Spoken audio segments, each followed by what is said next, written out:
تو پھر یہ بے غیرتی والی چیز ہو جائے گی. یہ اس کی فضیلت نہیں ہے کوئی، کیونکہ اس کو تو برا مانا گیا ہے. تو جو خدا کی رضا کی خاطر غصے کو ضبط کرے وہ اجر کے اعتبار سے باقی چیزوں کے مقابلے میں زیادہ ہیں. اور ایک اور حدیث کہ ان نار جہنم بابن لا يدخلہ الا من شفا غیظہ بمعصیت اللہ تعالی، کہ اللہ کے رسول فرماتے ہیں کہ جہنم میں ایک دروازہ ہے، جہنم کے اس دروازے سے فقط وہ آدمی جائے گا کہ جس نے اپنے غصے کو ضبط نہیں کیا تھا، بلکہ اپنے غصے کو ٹھنڈک پہنچائی تھی خدا کی نافرمانی کر کے. اب گالی نکالی خدا کی نافرمانی ہے، مار دیا کسی کو خدا کی نافرمانی ہے، یا غصے کو ٹھنڈا کرنے کے لیے اس نے طریقہ وہ اپنایا کہ جو شریعت اجازت نہیں دیتی کہ چلو شراب پی لو تاکہ غصہ ٹھنڈا ہو جائے، یہ بھی خدا کی نافرمانی ہے. تو وہ آدمی کہ جو اپنے غصے کو ٹھنڈا کر رہا ہے خدا کی نافرمانی کر کے، وہ چونکہ وی آئی پی آدمی ہو گیا، تو جہنم میں خصوصی دروازہ ہوگا اس کے لیے کہ وہ جہنم میں اس دروازے جائے گا. تو جہنم میں اس آدمی کے لیے خصوصی دروازہ ہے. ایک اور حدیث پڑھ رہے تھے من کظم غیظا وهو یقدر علی ان ينفذه دعاہ اللہ یوم القیامت علی رؤوس الخلائق، کہ وہ آدمی جو غصے کو ضبط کرتا ہے باوجود اس کے کہ وہ نافذ کرنا چاہتا ہے نافذ کر سکتا تھا، وہ غصے کو ضبط کرے گا تو پروردگار عالم اس کو قیامت کے دن لوگوں کے سامنے بلائے گا. تعارف ہوگا اس کا کہ یہ اتنا زبردست بندہ ہے کہ حتیٰ یخیر من ای الحور شاء، اور پھر اس کو یہ اختیار دیا جائے گا کہ حوروں میں سے جس حور کو بھی وہ چاہتا ہے اختیار کرے. اور پھر اس کے حوالے سے اور حدیث بھی جو انشاءاللہ پڑھیں گے. بسم اللہ الرحمن الرحیم وبہ نستعین وہو خیر معین. غصے کی برعکس صفت حلم اور اس کی فضیلت کا بیان چل رہا تھا، اور مسلم نے اس بات کو بیان کیا تھا احادیث کی روشنی میں کہ اگر انسان فوری طور پہ اپنے اندر حلم کی صفت نہیں پیدا کر سکتا تو کم از کم تحزم کی صفت کو پیدا کرے، حلم کا دکھاوا کرے، اپنے آپ کو بہت بار ظاہر کرے. جب غصہ آنے لگے اور غصے کے اظہار کی خواہش پیدا ہو تو ضبط کا مظاہرہ کرے. اگر وہ ایسا کرتا رہے گا تو پھر وہ وقت آئے گا کہ جب آہستہ آہستہ اس کے اندر یہ صفت راسخ ہوتی جائے گی اور پھر یہ حلیم بن جائے گا، یعنی ایسی صفت کا حامل کہ جس کے پاس برداشت قوت ہو، ضبط ہو، بردباری ہو، سمجھداری ہو. اور اس صفت کی فضیلت کے حوالے سے حلم اور کظم غیظ احادیث سے کچھ بیان ہوئی تھی، مزید احادیث جو ہے وہ آج بیان کی جائے گی. اور اس کے بعد جس گفتگو کو مسلم شروع کر رہے ہیں وہ انتقام ہے. البتہ پہلے یہ گفتگو ختم ہو جائے تو پھر انتقام کے حوالے سے جو کچھ خارج میں بیان کرنا ہے اس کو بیان کریں گے اور پھر اس کی عبارت کو پڑھیں گے، مگر پہلے جو ہے وہ حلم کی گفتگو مکمل ہو جائے. تو دیکھیں صفحہ نمبر 198 دوسری لائن تک پہنچے تھے. بسم اللہ الرحمن الرحیم وبہ نستعین وہو خیر معین. وقال صلی اللہ علیہ وآلہ وسلم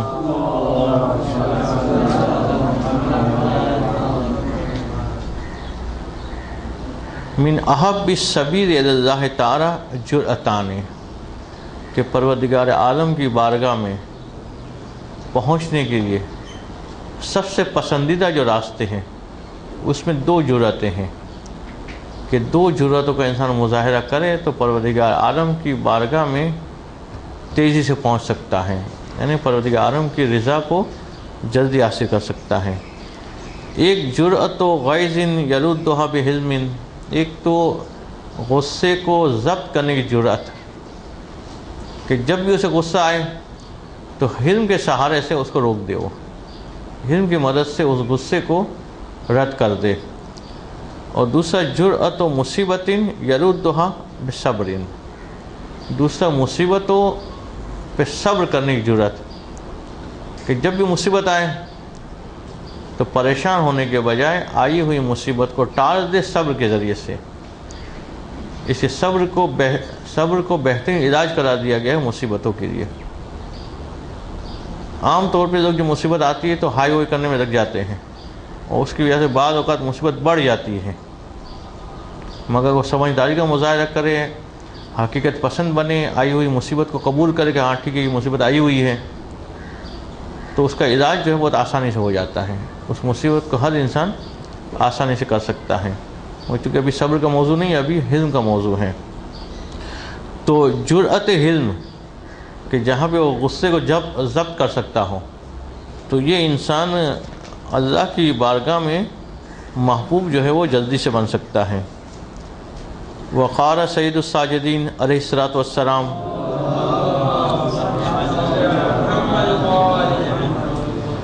کہ چوتھے امام صاحب فرماتے ہیں کہ وما تجرأت جرأۃ احب الی من جرأۃ غیظ لا اقافی بہا صاحبہا، کہ میرے نزدیک جو ہے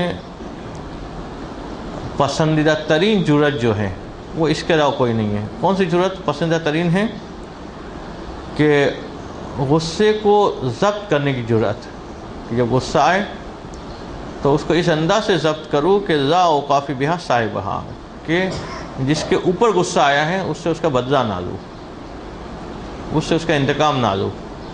تو غصے کے ضبط کرنے کی جرأت جو ہے وہ میرے نزدیک پسندیدہ ترین جرأت ہے۔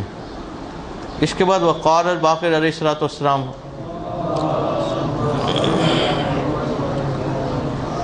پانچ امام اسلام کی حدیث کہ من کظم غیظا وهو یقدر علی امضائه حشى اللہ تعالی قلبہ امنا و ایمانا یوم القیامہ، کہ جو آدمی غصے کو ضبط کرے باوجود اس کے کہ اس کو امضا کرنے پہ قادر تھا، چاہتا تو اپنے غصے کے مطابق کام کر سکتا تھا، جس کے وہ غصہ آیا اس سے انتقام لے سکتا تھا، مگر وہ انتقام نہ لے اور غصے کو ضبط کر لے۔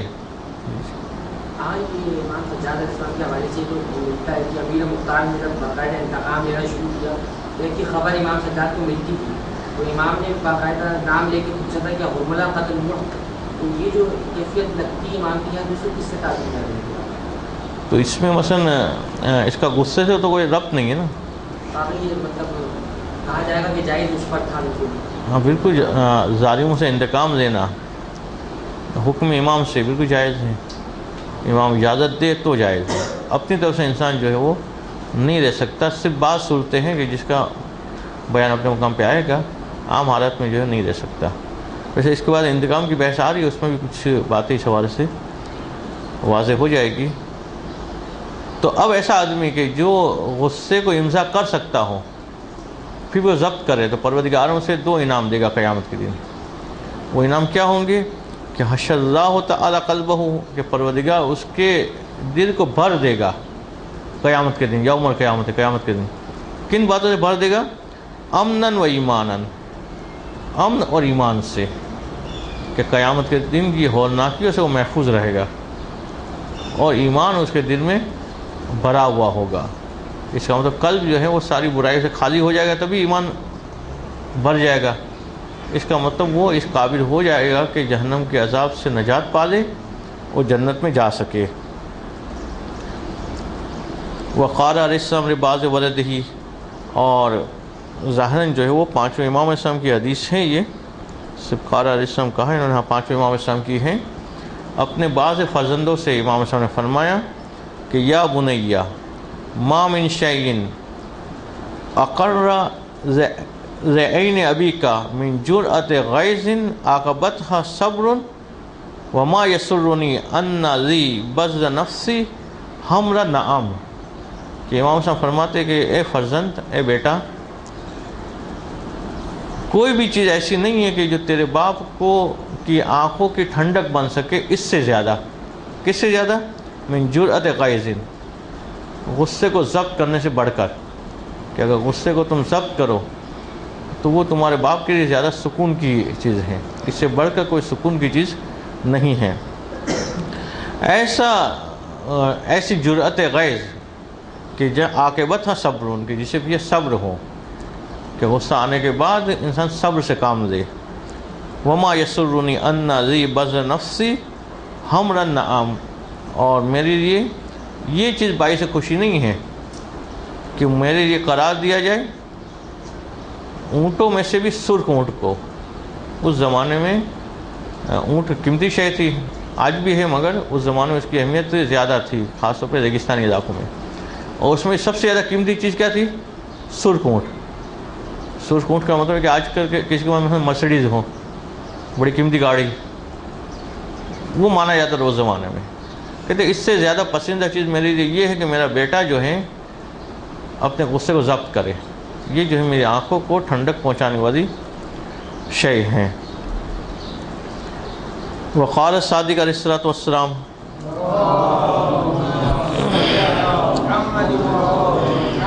چھٹے امام اسلام فرماتے ہیں کہ نعم الجرأۃ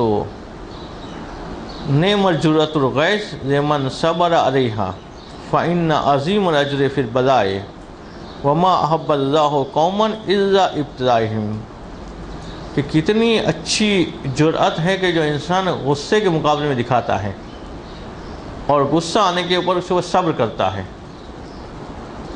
کہ یقیناً اس بلا کے اندر، یعنی غصہ آنے کی بلا اور اس کے اوپر اس نے دکھایا صبر، اس کے اوپر عظیم الاجر، نہ فقط کہ بدلہ ہے، نہ فقط کہ اجر ہے، بلکہ بہت بڑا بدلہ ہے، بہت عظیم اس کا ثواب ہے۔ اور پروردگار عالم کسی قوم کو پسند نہیں کرتا مگر کہ جب وہ غصے کی مصیبت میں مبتلا ہو اور پھر صبر کرے، اس کے اوپر غصہ آنے کے اوپر وہ ضبط کا مظاہرہ کرے۔ پھر چھٹے امام صاحب سے ایک اور حدیث کہ ما من عبد کظم غیظا الا زادہ اللہ عز وجل عزا فی الدنیا والآخرہ، کہ کوئی بھی بندہ ایسا نہیں ہے کہ جو اپنے غصے کو ضبط کرے مگر کہ پروردگار اس کے بدلے میں، اس کے انعام کے طور پہ، اس نے جو غصے کو ضبط کیا اس کے بعد پروردگار عالم زادہ اللہ عز وجل عزا فی الدنیا والآخرہ، کہ پروردگار عالم اس کی عزت کو دنیا اور آخرت میں بڑھا دیتا ہے، کہ دنیا میں بھی اس کی عزت بڑھ جاتی ہے اور آخرت میں بھی اس کی عزت بڑھ جاتی ہے۔ اور یہ مشاہدہ بھی کرتے ہیں کہ دو آدمی ہوں ہمارے سامنے، ایک غصہ بہت زیادہ کرنے والا ہو، ایک غصے کو ضبط کرنے والا ہو، لوگ کس کی زیادہ عزت کرتے ہیں؟ اسی آدمی کی کرتے ہیں کہ جو غصے کو ضبط کرتا ہو، تو دنیا میں بھی وہ عزت والا بنتا ہے اور آخرت میں بھی وہ عزت والا قرار پاتا ہے۔ کہ وقد قال اللہ عز وجل والکاظمین الغیظ والعافین عن الناس واللہ یحب المحسنین، کہ پروردگار نے خود اس کی مدح کی ہے کہ یہ وہ افراد ہیں کہ جو اپنے غصے کو ضبط کرتے ہیں اور لوگوں سے درگزر سے کام لیتے ہیں، لوگوں کو معاف کر دیا کرتے ہیں، اور پروردگار عالم محسنین سے محبت کرنے والا ہے، نیک لوگوں کو پروردگار عالم پسند کرتا ہے۔ کہ وہ اصاب اللہ مکانہ غیظ ہی زار، کہ پروردگار عالم نے غیظ کے مقابلے میں اس کو بطور ثواب قرار دیا، کہ غصے کو ضبط کیا اور جب لوگوں کو معاف کیا تو پروردگار عالم نے اس کو اپنا محبوب بنا دیا، اپنا پسندیدہ بنا دیا۔ یعنی اگر کوئی پروردگار عالم کی محبت چاہتا ہے تو بھی اس کا طریقہ یہ ہے کہ وہ اپنے غصے کو ضبط کرے۔ وقال ابو الحسن اول علیہ السلام، صلوات پڑھیں محمد۔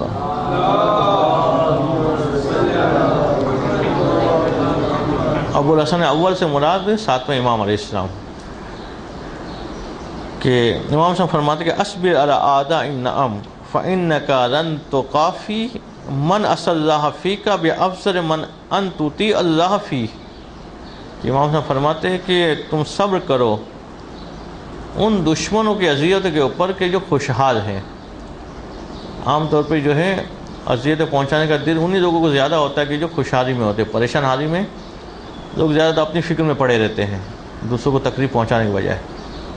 تو اگر تیرے خوشحال دشمن تجھے اذیت پہنچائے تو اس پہ صبر کر، کہ فَإِنَّكَ لَن تُقَافِي مَنْ عَصَى اللَّهَ فِيكَ، کہ یقیناً وہ آدمی کبھی بھی ہم پلہ نہیں ہو سکے گا تمہارے معاملے میں جو تمہیں اذیت پہنچاتا ہے، تمہیں تکلیف پہنچاتا ہے، بِأَفْضَلِ مَنْ، اس شخص کے مقابلے میں کہ أَن تُطِيعَ اللَّهَ فِيكَ، کہ یہ تمہارے معاملے میں خدا کی اطاعت کرتا ہے۔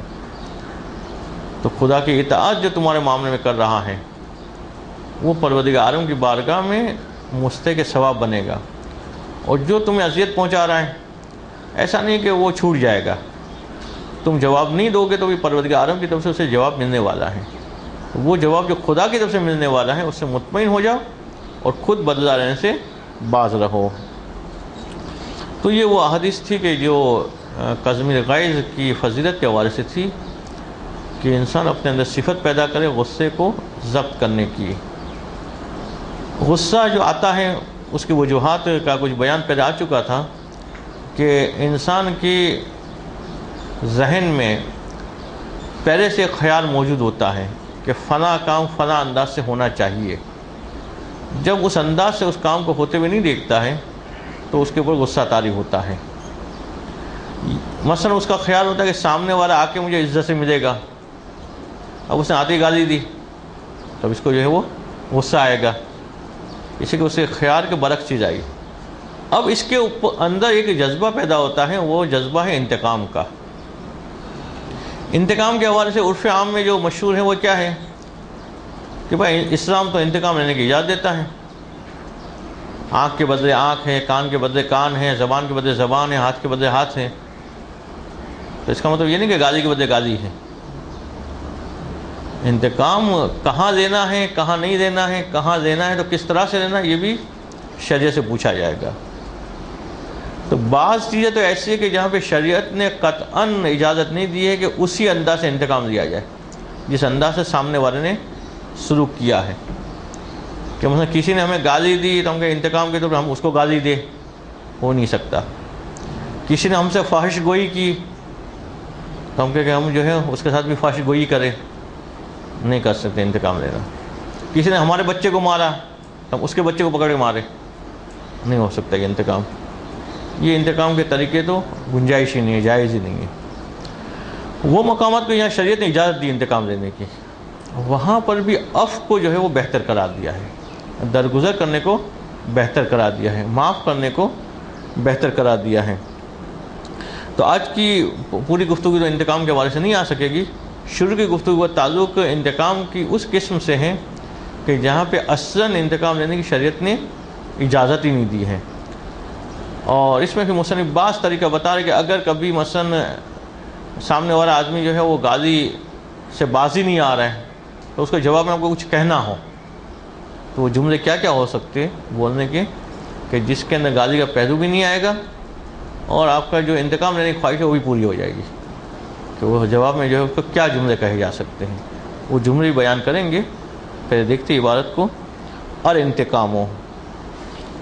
انتقام بمثل ما فعل به، یعنی وہی والا کام کرنا جو سامنے والے نے کیا ہے، یہ انتقام وہی مشہور معنی ہے، اردو میں بھی یہی معنی دیا جاتا ہے اور عام طور پہ یہ معنی سب کو معلوم ہے۔ او بأزید منہ، یا بعض لوگ معنی کرتے ہیں کہ اس سے زیادہ دینا، جیسے لوگ کہتے ہیں اینٹ کا جواب پتھر سے دینا ہے، تو اینٹ کا جواب اینٹ سے تو انتقام ہوا، بات کہتے ہیں انتقام تو اس وقت ہوگا کہ زیادہ ماریں گے، جیسے ایک تھپڑ مارے ہم 2 مارتے تو انتقام ہوا۔ کہتے وَإِن كَانَ مُحَرَّمًا مَمْنُوعًا مِنَ الشَّرِيعَةِ، اگرچہ یہ حرام ہے اور شریعت کی جانب سے ممنوع ہے۔ وَهُوَ مِن نَتَائِجِ غَضَبِ، اور یہ پیدا کیوں ہوتا ہے جذبہ؟ قوت غضبیہ کا نتیجہ ہے۔ غضب جب بیدار ہوتا ہے تو انسان کے اندر انتقام کی خواہش پیدا ہوتی ہے، مگر ایسا نہیں کہ اِذْ كُلُّ انتقام لَيْسَ جَائِزًا، کہ ہر انتقام جائز نہیں ہے، بعض انتقام جائز ہیں تفصیلات آئے گی مگر بعض انتقام جائز نہیں ہیں۔ تو فلا یجوز مقابلۃ الغیبۃ بالغیبہ والفحش بالفحش والبہتان بالبہتان والسعایۃ الی الظلمۃ بمثلہا، تو یہ جائز نہیں کہ کوئی ہماری غیبت کرتا ہے تو ہم اس کی غیبت کریں گے، کہ انتقام کی خاطر غیبت کر رہے ہیں، جائز نہیں ہے، یا غیبت کا انتقام غیبت سے دیا جائے۔ والفحش بالفحش، یا کسی نے کوئی فحش گوئی کی، مثلا گالی دی گندی، تو ہم نے بھی جواب میں نعوذ باللہ گندی گالی دے دی، نہیں ہو سکتا یہ۔ والبہتان بالبہتان، کسی نے ہم پہ الزام لگایا تو ہم اس پہ الزام لگا دیں، جیسے عام طور پہ لوگوں کا طریقہ ہوتا ہے کہ کسی نے کوئی غلط الزام لگایا تو اس کے بارے میں 2 اور باتیں بڑھا کے بتا دے کہ وہ ایسا کرتا ہے، تو بہتان کا جواب بھی بہتان سے نہیں دیا جا سکتا۔ والسعایۃ الی الظلمۃ بمثلہا، کہ اگر کوئی ظلم کی طرف کوشش کر رہا ہے ظلم کرنے کی تو ہم بھی جو ہے اس کو ظلمت میں دھکیلنے کی کوشش کرے. ظلمت بے معنی تاریکی بھی رہ سکتے, ظلمت بے معنی ظلم جو عمومی معنی وہ بھی رہ سکتے ہیں. کہ کوئی گمراہ کرنے کی کوشش کرے تو ہم اس کو گمراہ کرنے کی کوشش کریں. کسی سے ہم نے ایک دفعہ پوچھا کہ فلاں راستہ کدھر جاتا ہے, اس نے الٹا بتا دیا تھا. ہم نے کہا اچھا باری آئے اس کی, جب وہ ہمیں راستہ پوچھے گا ہم بھی الٹا ہی بتا دیں گے اس کو, کہ جیسا اس نے کیا تھا ویسا ہی کرنا. تو یہ سارے وہ مقامات ہیں کہ جہاں پہ اجازت نہیں ہے. وَهَكَذَا فِي السَّائِرِ مُحْرَمَاتِ, اس طرح سے تمام حرام کاموں میں اجازت نہیں ہے کہ اس نے جھوٹ بولا تو ہم بھی جھوٹ بولے, اس نے تہمت لگائے تو ہم بھی تہمت لگائے, اس نے حسد کیا تو ہم بھی حسد کریں. تمام حرام کاموں میں اس طرح سے بدلہ لینا یہ جائز نہیں ہے. قال سید الرسول صلی اللہ علیہ وآلہ وسلم,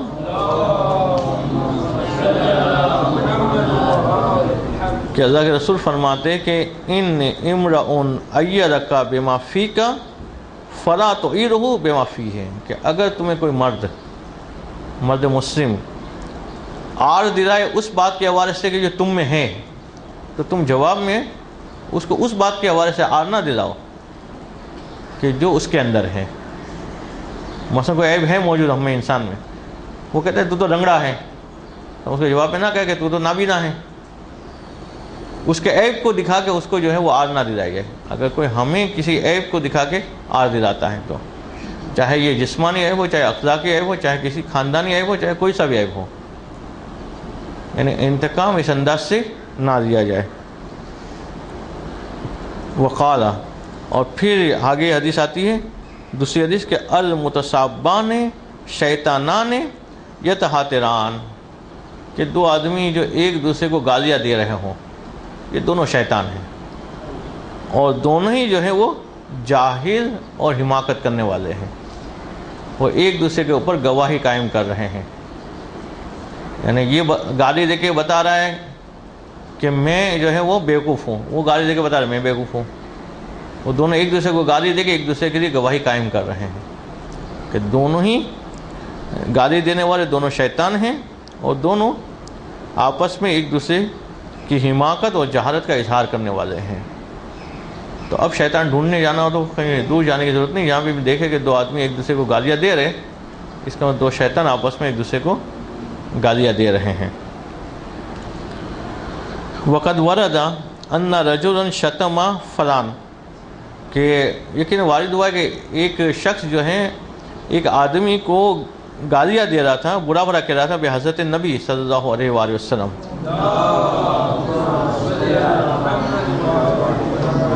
کہ اللہ کے رسول کی موجودگی میں ایک آدمی جو ہے ایک دوسرے آدمی کو برا بھلا کہہ رہا تھا.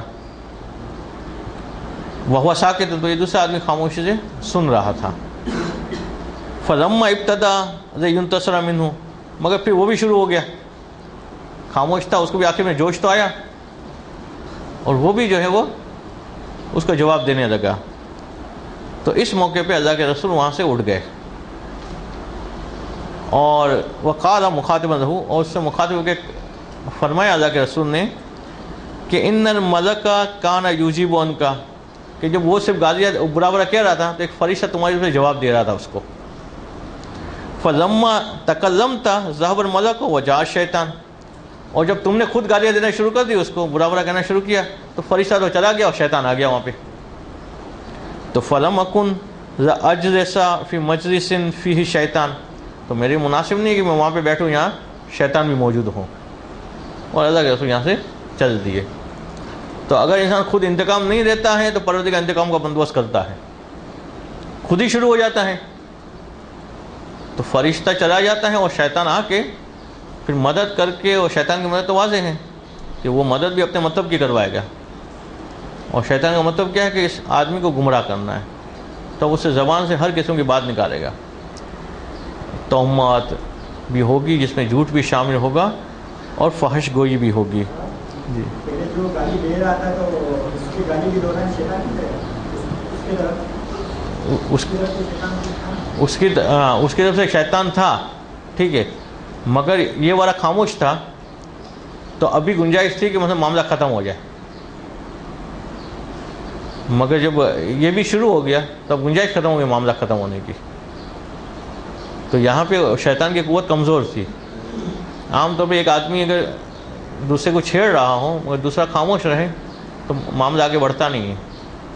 جیسے دو آدمیوں کے درمیان جھگڑے ہو یا گھروں میں جو جھگڑے ہوتے ہیں میاں بیوی کے درمیان، دو میں سے ایک خاموش ہو جائے تو بات آگے نہیں بڑھتی. مگر ایک جملہ بولے دوسرا دو بولے پھر سامنے 3 جملے اور پھر بات بڑھتی جاتی ہے. تو یہاں پہ بھی ایک خاموش رہتا تو پھر بات آگے نہ بڑھتی.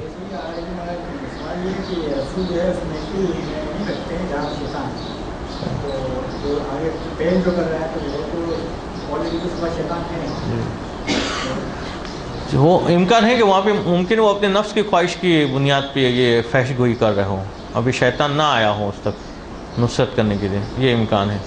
دوسرا یہ پہلو بھی ہوتا ہے کہ تربیت کا پہلو ہوتا ہے، اس مقام پہ بھی اس قسم کے جملے استعمال کیے جاتے ہیں. تو فَكُلُّ فعل او قول يصدر من شخص بالنسبة الى غیرہ ظلما، تو ہر کام اور ہر بات جو انسان کسی شخص کے حوالے سے کہتا ہے اور وہ نامناسب ہو تو یہ ظلم شمار ہوتا ہے. ان کان له فی الشر قصاص و غرامۃ، اور اگر وہ ظلم ہے تو بعض چیزیں ایسی ہیں کہ جس کے لیے شریعت نے قصاص رکھا ہے، غرامت رکھی ہے. مگر اگر کسی نے کسی کے بیٹے کو قتل کر دیا ہے تو شریعت نے باپ کو حق دیا ہے قصاص کا، یا کسی نے کسی کے باپ کو قتل کر دیا ہے تو بیٹے کو حق ہے قصاص کا. البتہ اس کی تفصیلات جاننے کے بعد ہی انسان اس پہ کوئی اقدام کر سکتا ہے. اور بعض مقامات پہ غرامت کا ہے کہ کسی نے چیز میں دھوکہ دیا تو غرامت ہوگی کہ جتنا دھوکہ دیا، مثلا 500 کی چیز مانگی تھی 400 کی دے دی تو 100 روپے کا اس سے جو ہے وصول کرنے کا اس کو حق حاصل ہے. یہ بات چیزیں کہ یہاں پہ شریعت نے اجازت دی ہے، وہاں کی حد تک تو حرج نہیں ہے. تو فیجب ان لا یتعدی عنہ، تو واجب ہے کہ اس سے تعدی نہ کی جائے کہ مثلا اس نے جو ہے 100 روپے کا نقصان بھائی ہم 200 کا پہنچا کے آ جائے، وہ نہیں کر سکتے. جو 100 کا پہنچا ہے اس کو وصول کر سکتے ہیں، اس سے آگے نقصان کی گنجائش نہیں ہوتی ہے. کہتے وَإِن كَانَ الْعَفْوُ عَنِ الْجَائِرِ أَيْضًا أَفْضَلُ وَأَوْلَىٰ وَأَقْرَبُ إِلَى الْبِرِّ وَالتَّقْوَىٰ، اور اگر وہ مقام ہے کہ جہاں پہ معاف کر دینا فائدہ مند ہو، اس کے اصلاح کے لیے مفید ہو، معاف کر دینے سے وہ واپس جری نہیں ہوگا، مزید ظلم نہیں کرے گا، تو ایسے مقام میں معاف کر دینا اس کو بہتر مانا گیا ہے. وَإِن لَمْ يَرِدْ لَهُ بِخُصُوصِهِ مِنَ الشَّرِّ حکومت معینۃ، اور اگر اس مقام کے لیے کوئی خاص حکم نہ آیا ہو شریعت کی طرف سے تو وہاں پہ ہم انتقام نہیں لے سکتے کہ غازی کا جواب غازی سے دے، بلکہ وہاں صبر ہی کرنا پڑے گا کہ وجب ان یقتصر فی انتقام وما یحصل بہ التشفی علی ما لیس فیہ حرمۃ ولا کذب، تو واجب ہے کہ انتقام سے رکا جائے. اب جواب تو دینا ہے، جیسے عام طور پہ انسان سے رہا نہیں جاتا، کچھ تو بولنا ہے منہ سے، تو کہتے فقط وہ چیز بولی جائے منہ سے کہ جو حرام نہ ہو، جو جھوٹ نہ ہو، اس حد تک بات جو منہ سے نکالی جا سکتی ہے. مثل ان یقابل الفحش والذم وغیرہما من العزائم التي لم يقدر لها في الشرع حکومت معینۃ بقولہ یا قلیل الحیا، کہ ایسی جگہ پہ کہ جہاں پہ شریعت نے باقاعدہ معین نہیں کیا ہے کہ یہ انتقام دیا جائے. اب وہ شخص منہ سے گالیاں دے رہا ہے، منہ سے غلط بات کہہ رہا ہے، تو اس کے جواب میں آپ کیا کہیں؟ یا قلیل الحیا.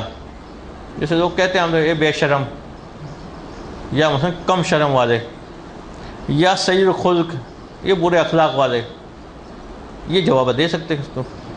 تو کہیں گے مثلا جو ہے وہ جس کو کہیں گے شریفوں کی گالیاں، کہ وہ کہے گا اے برے اخلاق والے، اے کم شرم والے، یا صفیق الوجہ، اے منہ پھرے کہہ سکتے اس میں، ٹھیک ہے. وہ منہ تو گھماتا رہتا ہے انسان، کہ اے منہ پھرے، جی بد زبان ہے ایسا لوگ کہ جس جی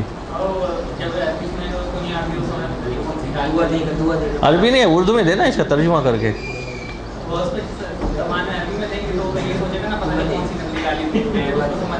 آپ اس کو اردو میں ترجمہ کر کے دے. کیا چیز؟ گیلا بھی آگے آ رہا ہے کہ یہاں وہ لفظ بیوقوف والا، حماق والا کہہ سکتے، اور ایک اور لفظ بھی آ رہا ہے جاہل والا بھی. آج ٹائم ختم ہو گیا، یہ کچھ الفاظ اور رہ گئے وہ انشاءاللہ اگلے درس میں بتا دیں گے. صلوات پڑھیں.